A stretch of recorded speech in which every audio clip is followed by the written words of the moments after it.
প্রিয়তম নবী সাল্লাল্লাহু আলাইহি ওয়াসাল্লাম পবিত্র জবানে বলেন, যখন মানুষ মৃত্যুবরণ করে মুমিনা, যখন তাকে কবরের দিকে নিয়ে যাওয়া হয়, তিন প্রকারের বস্তু তার সাথে সাথে কবর পর্যন্ত যায়। আল্লাহ রাসূল বলেছেন, কয় প্রকার? তিন প্রকারের বস্তু ওই মৃত্যু ব্যক্তির সাথে সাথে কবর পর্যন্ত যায়। ফায়ার দিউ ইসনান, যখন দাফন করা হয়ে যায় দুই প্রকারের বস্তু সেখান থেকে ফিরে আসে।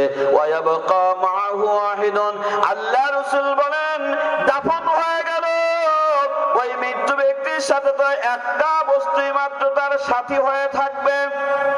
তিন প্রকারের বস্তু মৃত্যু ব্যক্তির সাথে কবর পর্যন্ত যায়। এক নম্বর হলো ওই মৃত্যু ব্যক্তির আত্মীয় স্বজন, আপনজন, কানতে কানতে ঘাড়ে করে নিয়ে যাচ্ছে আপনজনেরা, আত্মীয় স্বজনেরা।